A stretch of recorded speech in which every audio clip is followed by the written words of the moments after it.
Welcome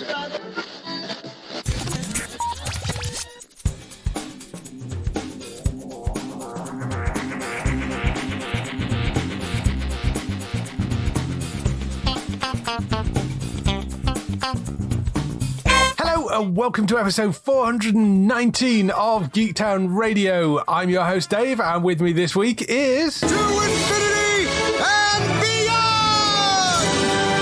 Matt, how you doing?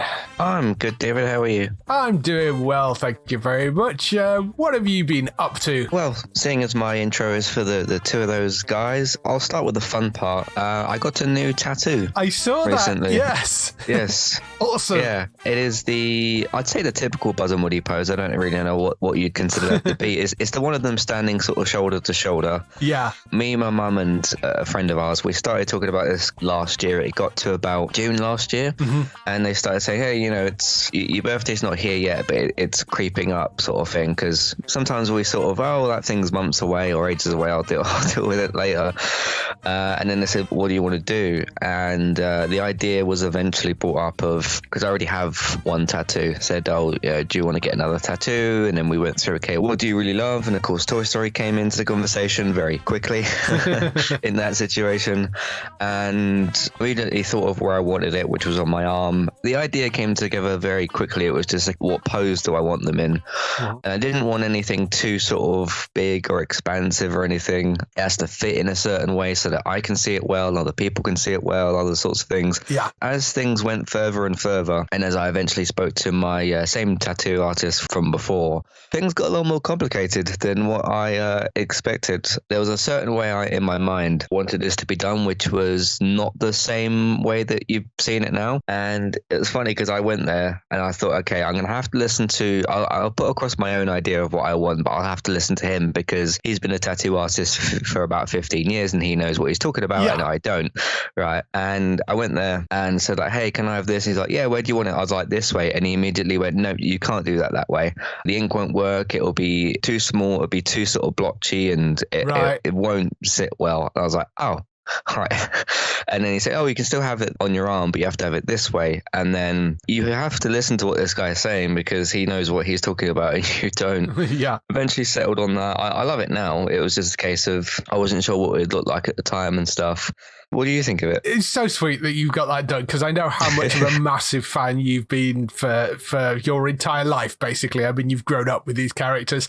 I think it looks great. I mean, you posted some pictures, and I thought it's a great piece of work by the tattoo artist and looks really good. So, yeah, I'm so glad you've had that. And happy birthday for later this week as well. Thank you. Yeah, so for those of you that are wondering, it's on Wednesday, 17th this week. Yeah. So a couple of other little birthday plans. Obviously, there's a normal family and friends meal to come later on. And then on my actual birthday, because for some reason I didn't have on my mind, okay, what do I want to actually do on the day? Because I've been so focused on the tattoo for so long. I decided now I haven't got the VHS I'm going to watch at the moment. Hopefully it's going to arrive soon. I was going to play Crash Bandicoot 3 on a PS1. And long story short, that plan has come together. I do have the game. I do have a working PS1. Just about working PS1. It's making some noises. It's chugging along. But it is old. I think it's our original PS1. I asked my dad, I was like, okay, is this our same one? He's like, I think so. But that's working really well. So that was nice to set up. And then if the VHS arrives in time, I'm going to watch Toy Story 2 on VHS. Excellent. Yeah, I mean, sure, got it on Disney Plus, got, I think, 2 versions on DVD. I got one in here and one in my bedroom. But I thought, okay, yeah, sure, it'd be nice to stick on a film I really love. But what about if I watch it in like an actual proper retro way? Obviously, I can't go and see it on a big screen because no one's got it like locally or whatever. That's harder to do. 2's actually my favorite one, and the first one, if you remember, I think came out last year in the cinema, so I've had like a recent experience of that one.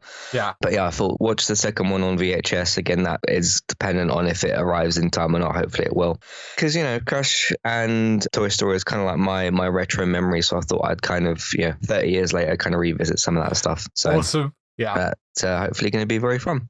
What should I speak about next? I'll leave the Pixar stuff till last. I finished Halo Season 2. Yes. I say I finished Halo Season 2. I watched the first episode. I thought, okay, that was better than what I thought it was going to be. My expectations were very much on the ground because, as you know, I didn't really enjoy Season 1. Season 2 came out. I didn't catch it weekly at all. The whole thing was out by the time I got to it. And I heard some opinions online of sort of, it's a bit better, but it's still not what it sort of should be. And obviously, I know you'd spoken about it and stuff. Mm-hmm. And what I liked from what you described is interesting because obviously a lot of people's complaints, mine included, was like, why do you keep taking his helmet off? And then I remember you said, and I saw some screenshots, and obviously there's the trailers of him just not having the armor on at all. I actually prefer actually it's much better. It's like, okay, rather than just just take the whole thing off, then fine, rather than just annoyingly leave your helmet on. Mm-hmm. So that they did that. But I actually think that worked. Okay, you still shouldn't really be doing that, but I'd prefer you have the whole suit off rather than just, and there's like a big battle sequence as well where sort of like none of them are wearing armor. So but I mean, there is a story reason for that, and that's sort of what I love is the fact that they've just gone, well, you know, the people that complained about him taking the helmet off, we've sort of lost them anyway, so let's just go for it, and they just take his suit away for like 3 episodes. Yeah. So here's what I ended up doing. So I got halfway through episode 2, and you know when you're really trying to get into something and concentrate, but it just comes across as noise. So what I decided to do was, okay, I really love the action in the show, but I'm not enjoying anything else. So I just watched the action scenes for the rest of the season, which amounted to me skipping, I think, 2 episodes. Right. So even though you've just said about like, oh, there was, because I did watch that action scene, I didn't know what, if there was, I didn't really care for what the reason was. But my thing is, okay, it doesn't have to just be an action show because there is lore there and there is a lot of actual things going on. Yeah. There is an interesting war in this season.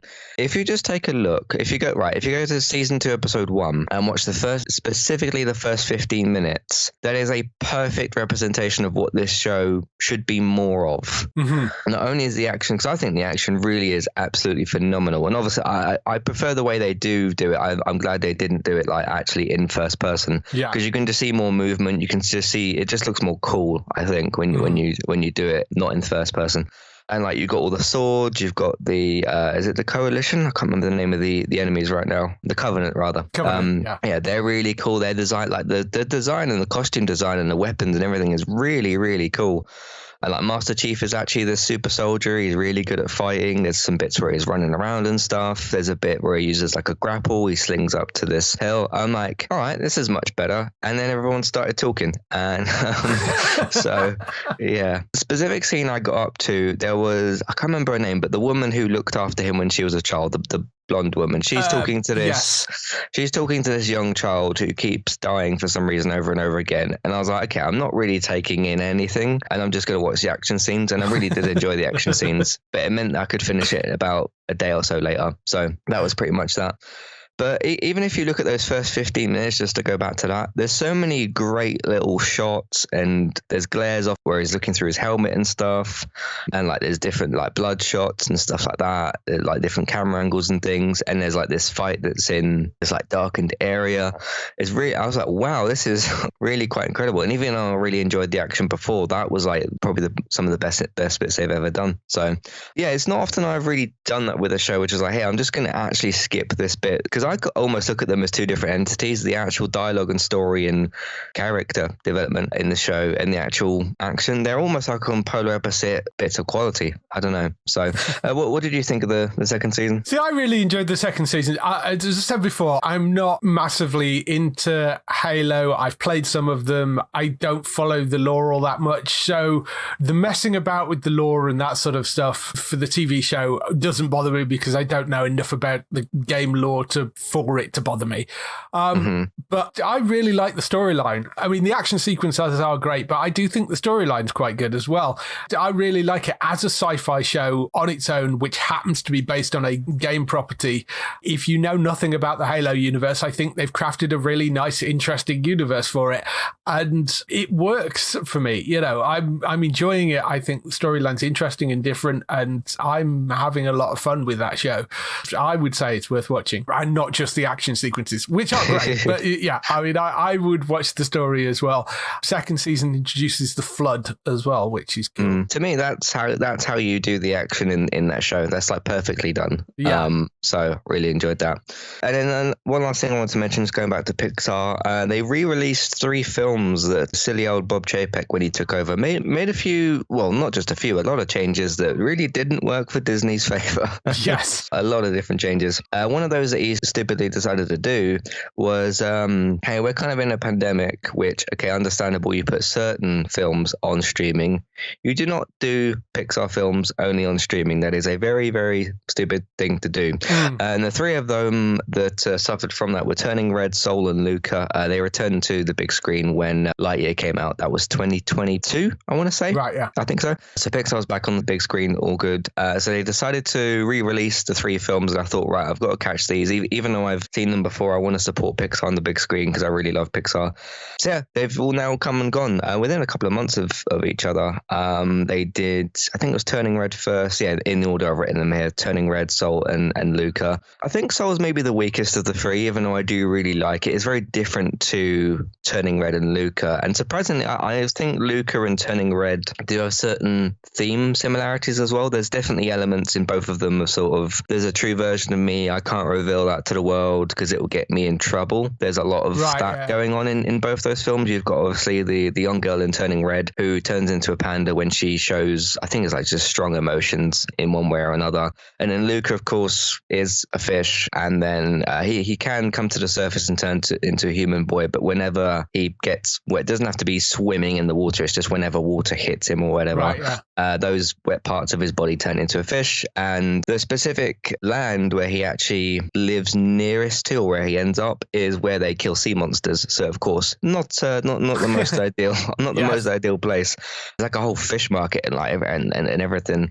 So yeah, really enjoyed all 3 of them. I don't know between Turning Red and Luca which one I like most. I really do like them quite a lot each. So enjoyed those 2 quite a lot. Have you seen the 3 of those films? Luca, I haven't. Soul, I have seen. I really enjoyed Soul, and Turning Red I thought was great as well. I like the way Pixar do those sort of movies of you know, there has a message to them. There is a Turning Red about sort of the almost teen angst and sort of being able to control your rage and anger and that sort of stuff. Definitely, you know, there's a really interesting message explaining emotions. It's a bit like Inside Out, you know, in that respect. Emotions part. Yeah. So I really like Turning Red, and I really like Soul as well. I thought that was a really solid film. I mean, yeah, it's one of those things that even you say you think it's the weakest of the 3, but even a weak Pixar movie can be better than, you know, a lot of other films. So I've seen every single, took me a while to get to Cars. I can't remember why. I did watch those, I think, last year at some point. Granted, some of the Pixar films are on different levels to each other. I mean, there's a lot of them, so that's going to happen. Yeah.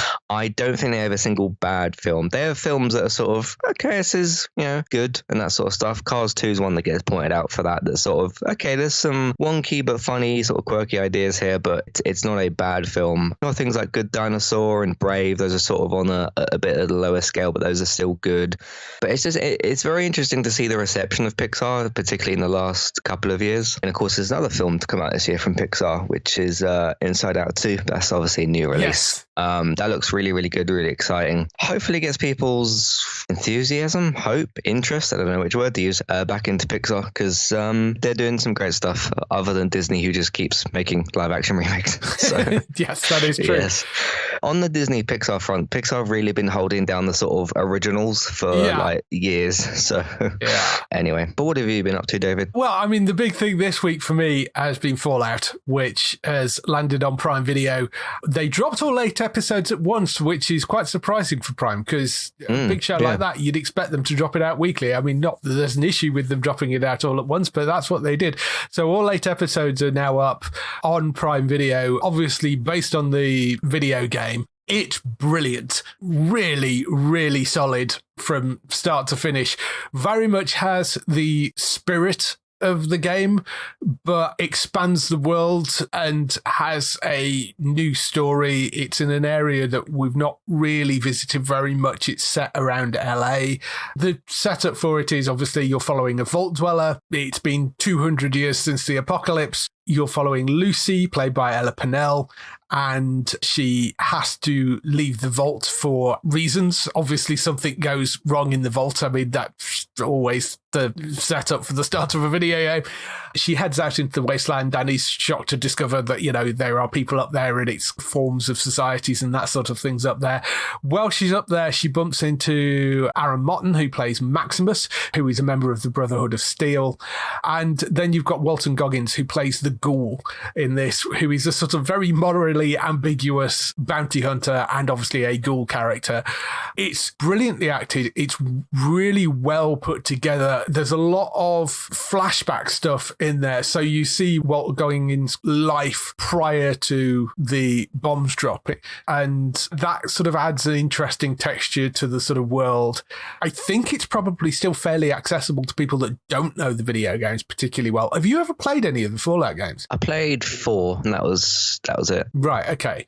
It's done the video game side of things some good as well, because notice that there is a huge spike in numbers for Fallout 76, which is the sort of live service game that they have, sort of multiplayer, although I think you can play through it sort of single player at this point as well. That had a very, very rocky start, but it's managed to sort of pull itself back quite a lot. I haven't jumped into it for a while. I may go in and create a new character and try that again at some point. But the other thing is they've announced that there is a free next-gen update coming for Fallout 4. So if you've got a copy of Fallout 4 kicking around, it might be worth reinstalling it, because there is going to be a big graphics update for consoles and PC, and they're polishing it all, and it's going to have a bunch of the DLC and extras and bits and pieces and all that sort of stuff. So it'll be a really full, complete version of the game. I think there's a new quest line in there as well. So that might draw some people back into Fallout 4 as well, which I think is really interesting. And I may have to go and put that back on and replay through it. But the TV show itself, well worth going to check out. We don't know whether it's got a second season yet, although I think, as we mentioned last week, it was filmed around New York, even though it's set in LA and various other places as well. But they've been given, assuming it does get a second season, a $25 million tax credit to move the filming to LA itself. Should they move forward with the second season, it's one of the largest tax credits for a TV show ever given. So there's quite a lot of incentive for them to do that. It seems to be going down incredibly well. The reviews have been really good of it. So I hope that means that they will bring it back. There is certainly more story they can tell there. Really, really good. Have you caught any of that yet? I did watch the first episode yesterday. I put it on after Liverpool lost, which is good. I did like it a lot. I did think the first episode was a little bit slow, but then it is quite a long episode as well. It was good, like, introduction to everything. This sort of event at the start was quite well done. And again, as I've been saying for most of these things, especially with live action adaptations of these games, it does bring the game to life really, really well. Like you literally take, okay, we have this animated / CG game. How do we use green screen / real locations and make it look like we're just in a normal looking place? And then you put real people in front of the camera. You dress them up / costume them in the outfits from these games. And then you put a story in there and you put your bits and bobs in there. Same thing on Last of Us. You get the real looking locations of all these different places. And then you put 2 real people in front of the camera and then you dress them up as those people, and then you go from there. It's very, very well done on that front as well. Obviously, in terms of the Fallout games and the lore and that kind of stuff, I'm nowhere near where other people are. But even little things like the Pip-Boy and all the costumes and stuff was really cool to see. Obviously, you got the suit armor and stuff, the power armor as well. That looked quite good. So they've done a great job with doing that again as well. Some of the characters were quite interesting. There's some good stuff that happens. Walton Goggins, I thought was really cool, both in the before bit and the after bit as well. So see what that character's up to. It was funny as well, because I think we found out about him first. Yes. I remember talking on Gaming Talk about that, and I remember Robert said, oh, he's going to be playing a ghoul. And I thought, okay, most people will just say, oh, that's just Walton Goggins' character and no name. I thought, oh, eventually he'll get a name, surely. No, it's just the ghoul. which I thought was quite good. I remember seeing him last time in Sons of Anarchy, I think it was. Probably something else since then, but that's what stands out most recently. So yeah, good stuff. Yes, from Bethesda, which now owned by Microsoft. So yeah, I enjoyed it. They've been doing a pretty decent job across the board for video game to TV adaptations, because we've had Twisted Metal, obviously Last of Us. I know there were mixed reactions to Halo, but and it messes around a lot with again, the video on that game, front, but like when you suit the characters up and put them in the locations that look like Halo locations, it's brilliant. Yeah. And when you do Master Chief being Master Chief and the Covenant are there, and you got like the swords and stuff, it looks like Halo. So in terms of doing the literal visual flip, the adaptation there, a lot of them have been really perfect. And even on the other front, where you've had animated stuff like Sonic was been really good, Mario was really good. Yeah. You got other ones as well, like Five Nights at Freddy's with the tension was great. That had some like really unnecessary stuff in it, but in terms of the tension and the sort of Five Nights at Freddy's characters, what would they look like in live action, and what would the shop look like and stuff? They did a brilliant job there as well. I would say, because I was saying this on my Twisted Metal review, which by the way I really love Twisted Metal. That was a very big unexpected surprise, given what very little they have to work from that game as well. Yeah, it's just a destruction derby, and the game is like an hour long.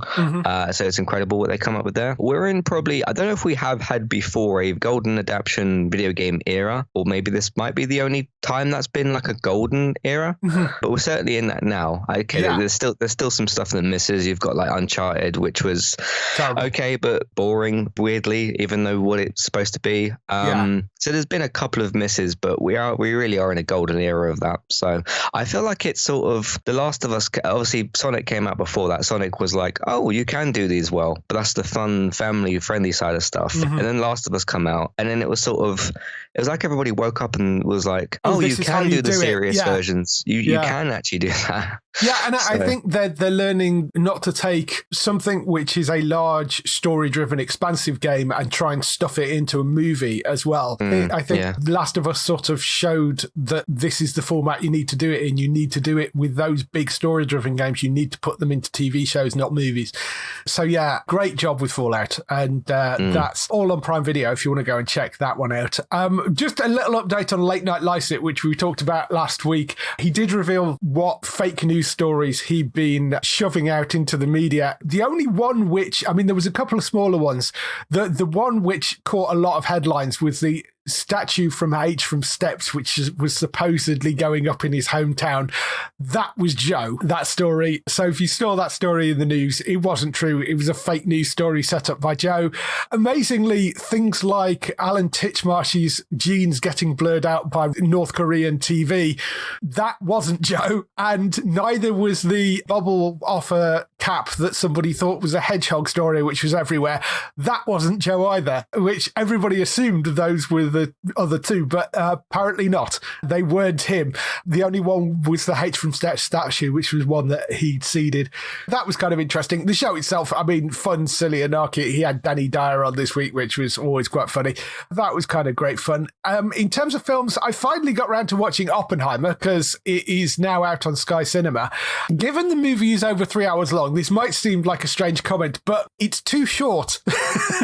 Oh. I mean, it's brilliant. That's not what I thought you were going to say. It's really brilliant. The acting is incredible. Chris Nolan's direction is superb. Casting's great. I mean, Cillian Murphy's brilliant. Emily Blunt's great. Matt Damon's great. Robert Downey Jr. is great. There's lots of other faces that pop up that you go, oh, it's him. There's a lot of people like that. Like Ken Branagh has a small role in it as well. You know, there's all sorts of people that pop up. So great cast, but there are bits that it sort of jumps through his life really quite quickly, particularly the earlier parts. And whilst what is there is beautifully done and interesting, you sort of want to know more about it. And I would love to have seen this as a miniseries, because I think there is a 6-episode miniseries you could have made from this film. Not that there is anything wrong with the film itself. You mean like a Chernobyl type series thing? Yeah. Exactly. You could have made one of the best TV shows ever made as a miniseries version of this.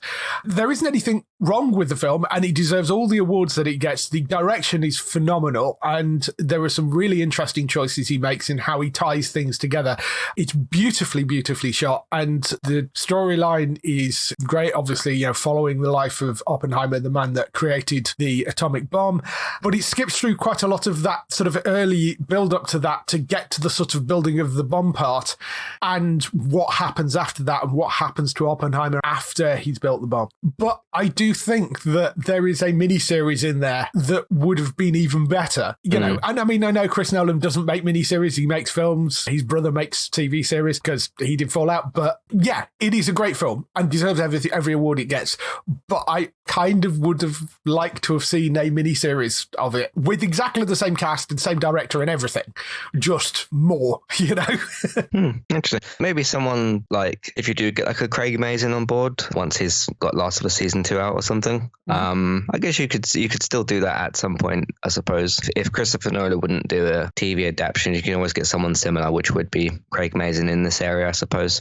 It sounds like you kind of would have not preferred necessarily, but you think it would have been good to do like a Chernobyl HBO series type thing for it. So I myself haven't seen the film yet. I kept meaning to get to it. I should have done something creative and crafty in the summer, did like a Barbenheimer review or something and watched like both of them. But I didn't see Barbie till months later, and I still haven't seen Oppenheimer, so I kind of missed that boat, the Barbenheimer boat. But it is now up on Sky Cinema if you want to go and catch it. And it is a phenomenal film. I mean, nothing You can against the film. also buy it on Apple as well, I think. Yeah, I mean, you can buy it everywhere as well. It's been out to buy for a while. But nothing against the film. It deserves every award it's been given, and the cast is great. It is a brilliant, brilliant movie. But equally, I think there is a brilliant TV series that you can make from that as well, because his life is so interesting. So finally got around to watching that. On the gaming front, I've been diving back into No Man's Sky, the game that has the best redemption arc of any video game ever, I think, given that where it started in 2016 to where it is now. It's funny, I've been seeing posts about fans of the game actually asking for paid DLC because there is so much free DLC. Like, all the updates that they've given have been free, and they're getting to the point of like, how are they surviving? I'd like to be able to actually give them more money to make sure this game keeps going, which is a weird thing.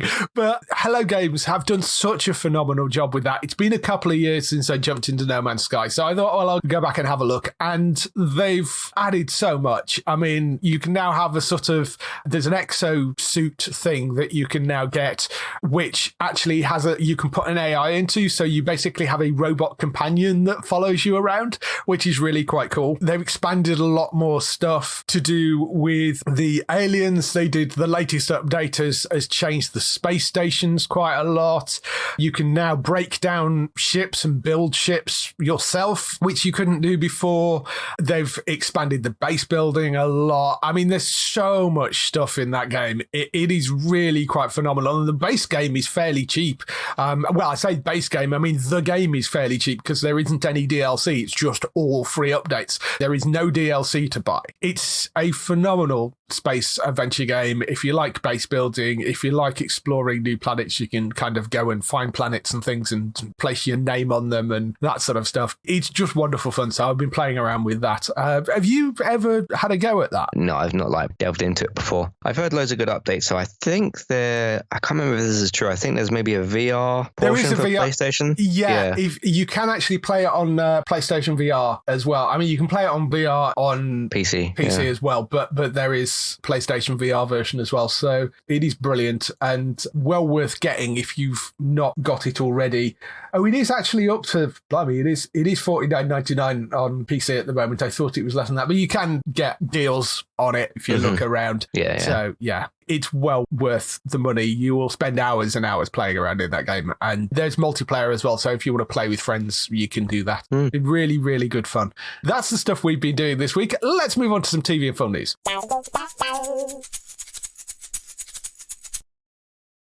So we kick off the TV and film news with renewals, cancellations and pickups, and a few cancellations this week, quite a lot of renewals. We are heading into the pre-Bloodbath period. We'll get into that in a minute.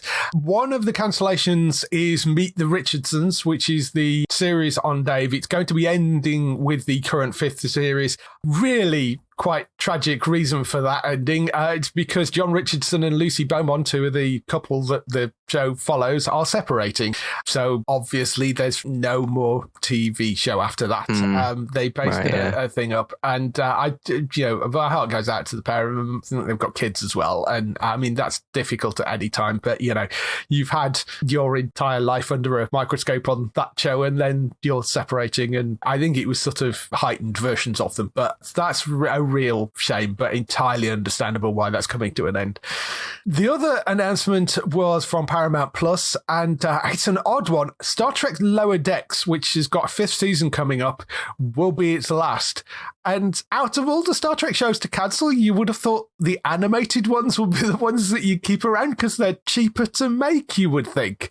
But no, I mean, they booted Prodigy off the network and gave it to Netflix, or sold it to Netflix, and they've now said Lower Decks is ending with season 5. So yeah, that's and Discovery's also got like its last chunk of episodes. Well, yeah, I mean, Discovery is coming to an end, but that's sort of understandable. You're 5 seasons in, it's a big live action show. I mean, yes, the live shows I do sort of understand maybe ending one of those, but the animated shows, when that's a much cheaper thing to produce, and particularly when there is a lot of love out there for Lower Decks, it's an odd one. But yes, they've said season 5 is its last. Whether they can resurrect it and sell it to somebody else, maybe, I don't know. We'll have to see whether they change their mind on that and somebody can step in and take it if they're prepared to sell it to Netflix or whoever, or I think it runs on Prime, or ran on Prime over here, so I mean Prime would be an obvious one to pick it up. At the moment, though, they've just said it's ending with season 5. The creator of it has sort of said, they sort of agreed to bring it to an end, but I mean, the announcement came way after they'd finished making it, and it seems a bit suspicious that this was actually planned, and I'm not convinced that was the case. It's a shame, because I mean, those characters could go on forever, even if it's not Lower Decks, even if the characters come back on a Upper Decks show or something, I mean, because obviously they're going to go up in rank. They're not going to be Lower Decks characters forever. So maybe there is something you could do in terms of an animated series with some of those characters moving forward. But it's a real shame that's gone, because it's such a fun series, that. On the plus side, though, over on the renewals, Strange New Worlds has been renewed for season 4 before season 3 has even aired. So that is definitely sticking around. They will be bringing that one back. Season 3 isn't due out until 2025, though. So gives me time to catch up with season 2 then. Yeah, so you've got a while to catch up with season 2. But yes, they have said that's back. I think I'll start that after this Discovery season goes, because I don't think I want to watch 2 live action Star Trek shows at the same time. I think I tried to do that when, what was it? I think they had the box sets of Discovery and the other one, and Strange New Worlds, when like Paramount Plus launched. I think I remember I tried to watch them at the same time, and that didn't work. So I'll catch up with it once Discovery's finished up. Yeah, I think that's a good idea. You've got a while, like I say, because season 3 isn't going to be until 2025. That is good news, at least. That one's staying around, and I love that show. That's great. Clearly the main long-term show now. Yeah, Discovery was great, and I'm waiting for the first 4 episodes to go out, which I think the 4th one goes out this week or next week, because I'd seen the first 4 because I had some previews because I interviewed Sonequa and Martin Green. I'm just waiting for the episodes to go out so I can actually start watching it again. Over on CBS, they've renewed FBI Most Wanted, FBI International, and the main FBI. Most Wanted Season 6, FBI International Season 4. The main FBI has a 3-season renewal, which takes it up to Season 9. So they're going to keep that around. At least the main show is going to be around for a while. But the other 2, I don't know why they've only given 1-season renewals rather than giving everything 3-season renewals, but that's the case. Also on CBS, they've renewed NCIS for a 22nd season and a 7th season to the comedy The Neighborhood. So those are both coming back. The big surprise at CBS was they uncancelled SWAT again. Which I don't think anybody saw coming. I mean, there is an interview that Daryl did over on Hollywood North News with Shamar Moore, who is the lead on it, who was very much talking about, he opened with how does it feel going into the final season. And Shamar was very adamant that, he was still fighting for the show and he didn't want it to end. And he's now got his wish. CBS have changed their mind and given it an 8th season. And it sounds like it's going to be a full season as well. It sounds like, because this season was 10 episodes, I think. and there looks like they're going back up to a 22 episode season. I mean, the show ratings wise is fine. It's never been an issue of the ratings. It's a co-production with Sony though, and that causes financial issues, particularly when you're 8 seasons in.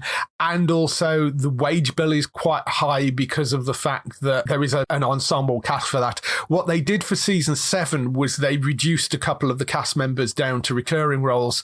We're sort of 2 or 3 episodes in over here at the moment, and 2 of the regulars haven't shown up yet. They've been away doing training courses in other places. So they've used that as an excuse not to have them there. So whether we'll get more team changes moving forward, because that essentially is a way of keeping the wage bill down, because you don't have to pay the actors as much for coming back. You can bring new faces in, which is cheaper. The only people you really need to keep around is Shamar Moore and a couple of the other main leads. But it's the same with the NCISs and, you know, the FBIs and that sort of thing. You end up changing some of the characters as you go through as people move on, and also it makes it cheaper for them to produce. So nice. Great news, because I know there's a lot of love for SWAT out there. It's a fun procedural, that, and back for an 8th season, which was very, very surprising. Maybe CBS can give Man United some tips on keeping the wage bill down, because goodness me.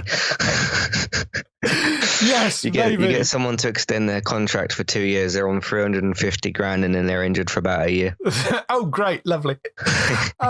So over on Apple, they've renewed Monarch: Legacy of Monsters for season 2, which is the legendary MonsterVerse series with Kurt Russell and Wyatt Russell. That has been back for a 2nd season. I haven't actually watched any of that because I've never been hugely into the sort of Godzilla monstery thing, but that has been back for a 2nd season. It seemed to go down very, very well the 1st season. They're also getting spin-offs. They've not said what the spin-offs of that will be, but they will be more legendary MonsterVerse stuff, which makes sense because, I mean, there's a whole bunch of things they could play around with in there. So whether we'll get some spin-off first and then the 2nd season, or whether we'll get the 2nd season and then more spin-offs, I don't know. I don't know how they're planning on doing it, and they've not given any details. So just that they will be more shows in the legendary MonsterVerse. So that's sort of a franchise that Apple now has, is the legendary MonsterVerse, which is good. Yeah, this whole Godzilla King Kong thing is really, really taking a big splash right now. Yeah. Like the films are doing really well. I know there's some like spin-off-ish sort of films. I think it's called -1 or something. Godzilla. Yeah. Call of Duty keeps getting their hands in the pile as well with useless $80 gloves and stuff. So that's nice as well. We talked, well, not joked because it is a real thing. We talked about that on Gaming Talk. Yeah, on Call of Duty you can get this glove thing, which it doesn't give you anything, but you can spend £80 and get that for whatever reason. I think it's supposed to be like a Godzilla hand or something. But on the more serious side, the more useful side, people seem to be really loving these shows and these films. From what I understand, they're not like all connected, but you got the main films series, which I've not seen any of. I keep really meaning to because they sound really good. But I'm gonna try and watch this 1st season of Legacy of Monsters before the 2nd one comes out, because I kind of thought, oh, if that's a bit of a thing on its own, I might watch it. But if they're going to do like spin-offs and stuff and try and make a thing out of it, I might try to put more effort into watching that, because it sounds like, again, I don't know how much of this is dumb fun monsters, big monsters and stuff, or how much like character is in there. Yeah. But people seem to really, really be loving these things right now. So yeah, that's good. I'm in the same boat. I need to actually kind of go and sit down and watch the movies and then watch the TV show, go through all of that. I will do that at some point. The other quite surprising renewal, although, I mean, it's been rumoured for a long time, basically since the 1st season came out in 2016, The Night Manager has been renewed for 2 more seasons by the BBC and Prime Video, who air it internationally, with Tom Hiddleston returning to star, and David Farr, who wrote the original show, is back as the writer for it as well. This was about Tom Hiddleston, who plays an ex-forces turned hotel manager Jonathan Pine. He's recruited by Angela Burr, played by Olivia Colman, to infiltrate the inner circle of an arms dealer, played by Hugh Laurie. It swept the board at various awards, got a Best Actor BAFTA nomination and a Golden Globe and Emmy nomination, I think, for Tom Hiddleston. It was watched by more than 10 million viewers. It was the most watched TV show in 2016, or one of them anyway. It was a huge thing. And ever since it first came out, there's been rumours of, are they going to do more? The problem has always been that John le Carre, that wrote the book, didn't write any follow-ups. So anything that they had to do for more seasons would have to be something completely original. And it's taken David Farr really until now to come up with some ideas for where they could take things moving forward. So we know Tom Hiddleston's going to be back. Don't know if Hugh Laurie will return, although he is listed as exec producer on the series. I mean, that could just be because he was involved in the first series. It may be that he turns back up again. They've brought in BAFTA winner Georgie Banks Davis, who did I Hate Susie and Paper Girls. They're going to direct all 6 episodes of season 2. Other than that, we don't know exactly what the plot line or anything of that is going to be. But I mean, the first show was outstanding. So I'm very happy they're bringing that back. It's just been a very, very, very long time. It's going to film later this year, so it's probably going to be 2025 at least before we see it. But yeah, that's great news because Tom Hiddleston's wonderful. And, you know, now he's not Lokiing as much, then he's freed up to be able to come back and do this. That's all the renewals. As I mentioned, we are coming up to TV Bloodbath fairly soon. 10th of May is the final sort of potential Bloodbath day. This is when all the cancellations and renewals come in before upfronts, which is when the big US networks do presentations to the advertisers to show off what their new schedules are going to be. The upfronts start Monday, the 13th of May. So I thought it would be a good idea just to do a bit of a sort of pre-game of where we are with the US networks right now. NBC has renewed The Chicago's found The Irrational, Law & Order SVU. They have cancelled or got ending Blue Bloods, Bob Hart's Ashola, and Young Sheldon. So that leaves them with Law and Order Organised Crime, which is the lowest rated of the Law and Orders on the network. There is a possibility they may move it from NBC to Peacock. We make no difference to the UK audience. It would still air on Sky, but there is the possibility that they might move it because apparently it does better on Peacock than it does on NBC. Night Court, which they haven't given renewal to yet, but it is one of the most watched and highest rated comedies on TV. So I think that is likely to come back, or certainly on the network. The two that are in shaky ground, Lopez versus Lopez, which is the George Lopez and his daughter Maya Lopez. That's a comedy. Second season ratings aren't great. It was very shaky on its first season, so that could be for the chop. There's one called Extended Family as well, which has got John Cryer, Donald Faison, and Abigail Spencer in it. That's kind of on shaky ground. It's a Lionsgate co-production, which means that financially it's not worth as much to NBC. Ratings aren't great. The only saving grace is it's in its first season, and NBC does tend to be a bit more lenient with shows, particularly comedies that are in our first season, which is why Lopez versus Lopez got a second season last year. It may scrape through and get a second season. It's very difficult to tell right now, but those are the two. I don't think either of those have aired over here, but those are the two which are in trouble potentially. Over on ABC, they've renewed 911, Abbott Elementary, Grey's Anatomy, and Will Trent. They've got cancelled or ending Station 19 and The Good Doctor. 3 that they haven't renewed yet are Not Dead Yet, The Connors, and The Rookie. All of those are likely to get renewals. Connors, I think, might be heading towards a wrap-up season, but it's still not likely to get canned. It's more likely to come to a wrap-up season if that is the case. But the other two, I think, are fairly strong for getting renewals. CBS have renewed Fire Country, Ghosts, FBI Most Wanted, FBI International, as I mentioned earlier, The Main FBI, NCIS Sydney, Tracker, and The Neighbourhood. What they've got left are So Help Me Todd, CSI Vegas, The Equalizer, NCIS Hawaii, and Elspeth, which is the Good Wife, Good Fight spin-off series. Ratings aren't great for Elspeth at the moment, but given its connection to Good Wife, The Good Fight, that may survive.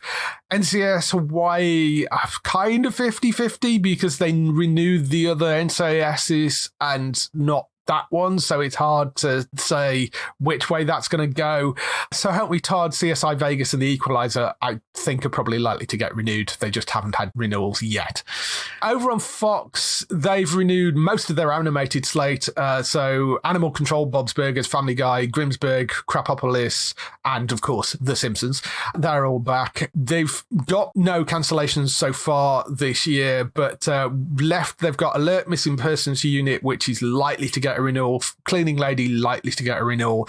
Great North, which is another animated show, that's sort of 50-50, given that they've renewed all the other animated shows and not that one. They have two other shows, which is 911 Lone Star, because of course that's still on Fox and didn't move to ABC with the main show. That doesn't air until the autumn, and Accused doesn't air until the autumn, so we're not likely to get renewals for those until later in the year. And then there's the CW, which, just on a side note, aren't producing any new US scripted shows. So it's only a case of stuff that was already on when the new owners took over.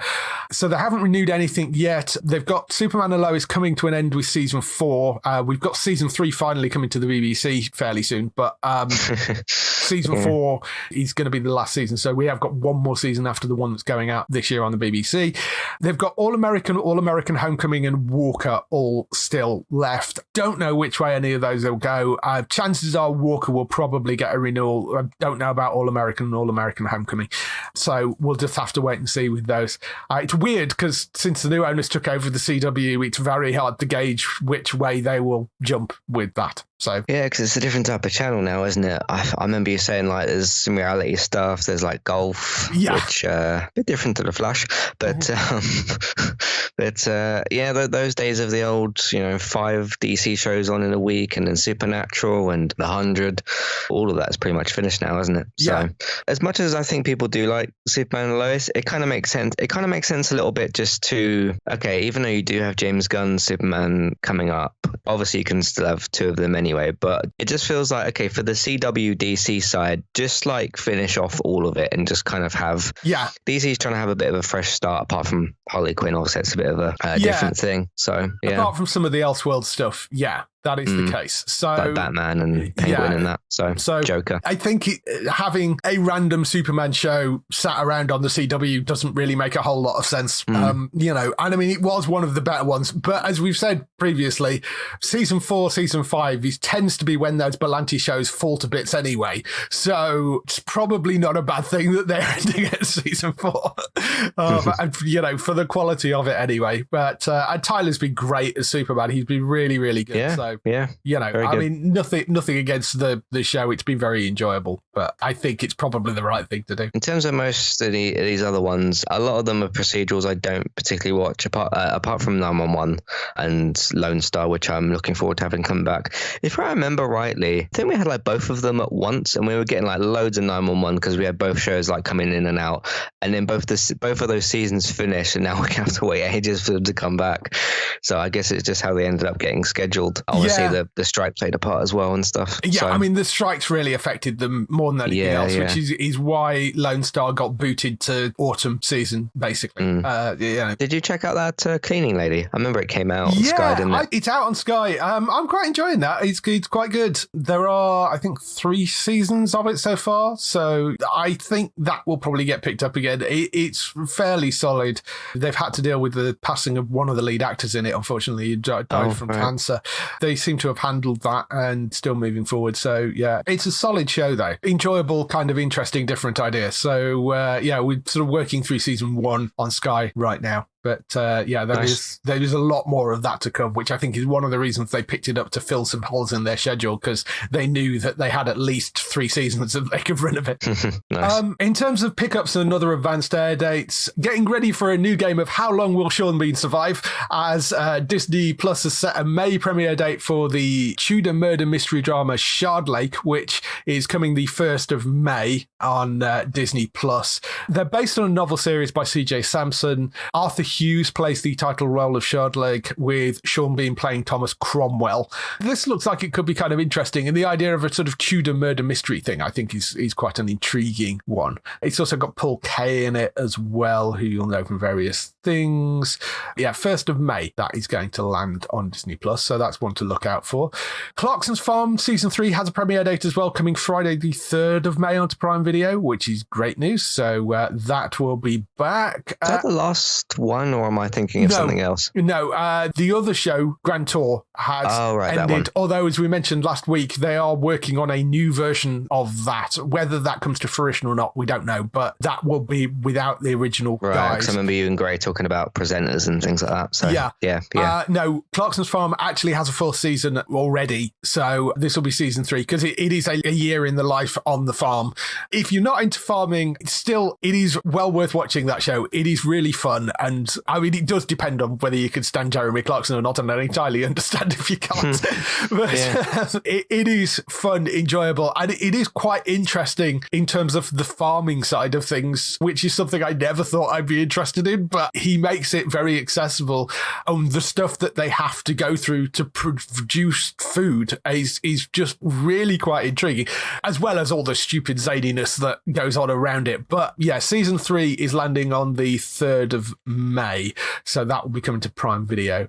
On BBC, we have season 3 of The Outlaws coming in May. We don't know an exact date for that yet, but that's Steve Merchant's show. That will be back for a 3rd season. Oh, is that the one with, I think I know which one. Yeah, keep meaning to watch. I think that's the same one you're talking about. One with the community workers. Yeah, the people that are doing community sentences, basically, and they're all kind of I don't click on BBC One much, so I just forgot that it was there. I don't think I've actually watched all of the second season, thinking about it, but season 1 I really, really enjoyed. But that's back for a 3rd season. That's coming in May. We don't have an exact date for that yet. And there was another little bit of news. Heroes, the Tim Krieg series, he's looking to reboot it again. So this will be the 2nd reboot of it. Basically, pretty much sounds like it's doing what he did with the previous reboot. I'd call that more of a revival, but I get why people kind of call it a reboot. Well, it did have canon from the previous, from season 4. This would be another revival set in the same world. The show that he's pitching at the moment is called Heroes Eclipsed. It will be set years after the events of the original series, with a new group of Evos discovering they have powers that will change their lives. He does say that it will feature familiar villains and new enemies who will attempt to suppress this next step in human evolution again. It will be up to this new group of heroes to save the world. So it will probably have some faces from the original show. Just trying to remember who's alive. Well, yeah, exactly. I mean, there's no guarantee this will happen. He is apparently pitching it to people right now. NBC, obviously, because they were the people that took the original. He's also talking to some streaming services possibly about it. There was the spin-off, or the continuation thing, which was Heroes Reborn, which didn't land particularly well. I mean, I don't know. We'll see whether anything comes of it, but he is pitching it at the moment. I don't know if apologist is the word to use. I really love Heroes. I understand the criticism it had for various different things. I really liked Reborn. I was really excited when it came back, which was, I think, in 2015 or something. Goodness me, a long time ago. Time is going by too fast. Yes. But I saw this news and I was like, that's great. Some of you might be thinking like, why on earth are you excited for Heroes again? I really want more shows about people with powers that aren't Marvel or DC, and this does fill that quite well. Also, I did really enjoy the characters from before. Yeah, the story had some bits and pieces that didn't work, but I'm ready to go again with another one. That's just me. So. Well, we'll see whether anybody bites on this. I mean, as I say, it's his one idea, and he's trying to pitch it again, so we'll see whether it... I appreciate him trying a bunch of times. So, yeah. Speaking of revitalizing old shows, one of them which has actually got picked up, Bergerac, which there's a new version of that. It's a classic 80s sort of to 90s cop drama. It starred John Nettles in the original. This new version comes from Toby Whitehouse, who was the man behind Being Human. It's a modern day reimagining which will honor the original detective drama with a contemporary twist, as Bergerac is thrown into a knotty high stakes police investigation and challenging to its very core. Main difference between this version and the original is it was very much a sort of crime a week show on the original. This will be one story that goes across all 6 episodes. I mean, fine. I remember Bergerac from my youth. I never really watched it.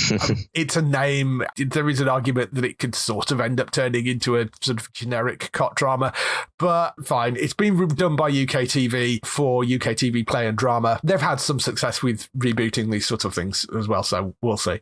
There is another one that UK TV, which is a new show, which has me rather more interested. It's coming to Alibi. It's called Bookish, and it's written by and starring Mark Gatiss. He writes and stars as the erudite and unconventional Gabriel Book, who, from his antiquarian bookshop, helps the police to solve a variety of mysterious crimes. With 3 main cases in the series, each story spans 2-episode installments. It's set in 1946 London. Also includes Polly Walker from Bridgerton: A Line of Duty, who plays Book's colourful wife Trotty.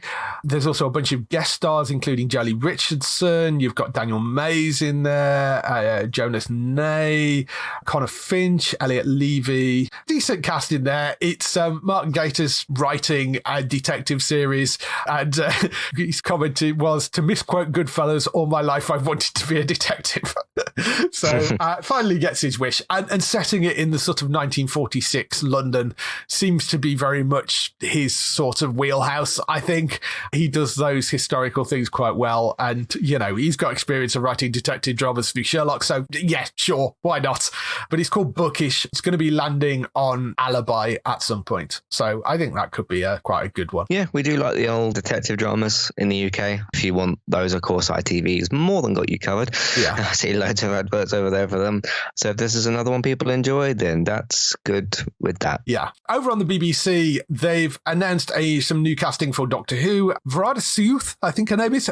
She is joining the second season, as we're putting it, because they kind of reset the dial when Ncuti took over for season 1. Fresh start. So she's joining Ncuti and Millie Gibson as a second companion in the second season, which have been rumoured for a while. There is talk of Millie actually leaving, although it seems certainly initially they are going to be on the show together. Whether it does turn out that she leaves halfway through the series, we don't know, but they've got a second companion coming in. Verada has been in Andor, and she also popped up in the apocalyptic drama Hard Sun on the BBC. She was in Strike Back as well. She was in Hannah. She appeared in Jurassic World Dominion. So she's been in a lot of different things. Don't know much more about her character other than she's going to be a second companion for Ncuti, which, you know, it's always nice having more than one companion. I think, you know, there's many doctors that have had multiple companions. And I think this is great. I remember when Jodie, did Jodie have 3 companions, or am I misremembering? She had like 2 or 3 or something. Yeah, she had 3. Yeah, no, she had 3. Because she had the 2 people from Hollyoaks and then whoever the Bradley Walsh, wasn't it? Walsh, yeah. Yeah, so those are all quite good. Yeah, hopefully Millie doesn't leave the show, because that would be a bit unfortunate, but because she was, pretty much everything about the new episodes that we got, these most recent ones, the 60th and the Christmas one, were absolutely brilliant. Gave Doctor Who a fresh kind of start. I think naming this season 1 rather than, is it 14 is the other alternative? I think so, yes. I think naming this season 1, you know, Russell's back, you got the Disney money, you've got like the, you know, just kind of a fresh start, I think is a smart thing to do. So I think that's very good. I have seen a lot of these things that this actress is in, but I can't sort of particularly pinpoint her. Yeah. But as long as, I think her joining these 2 rather than replacing one of them would be ideal. So I'm looking forward to that. You know, if Millie leaves sort of halfway through, that's the one thing. But at least they're going to be on screen together for a while, for at least some of the season, which is good. So that's all the news we've got for this week. Just some highlights for next week on TV.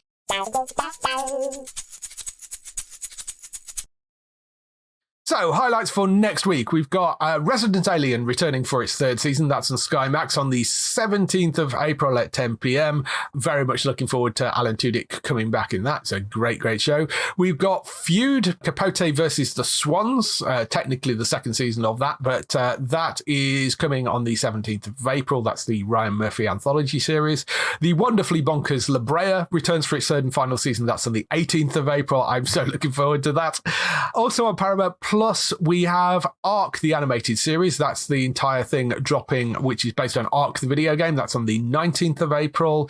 Superman and Lois, as we mentioned earlier, the 3rd season of that dropped on BBC One on the 21st of April at 3:15 in the afternoon, but I rather suspect that it will all be on iPlayer from that date as well, because it will probably be chopped to bits at 3:15 in the afternoon.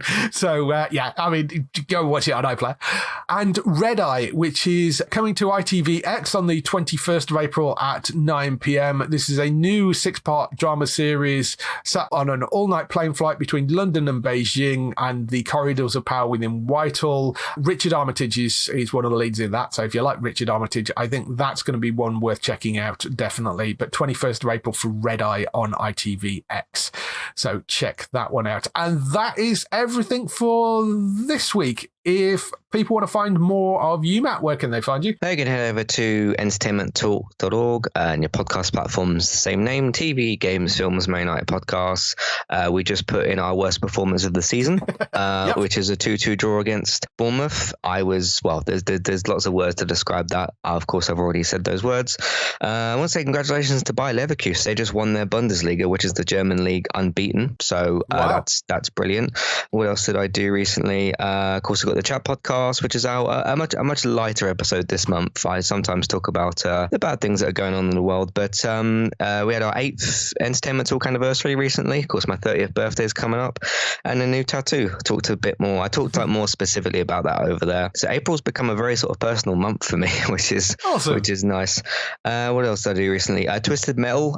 Did a must-see review for that for season 1. I really enjoyed that. Again, they made a lot out of nothing really over there. So that was brilliant. Gaming Talk's still there. Obviously, Star Trek Discovery, going through that. So I've been covering that weekly.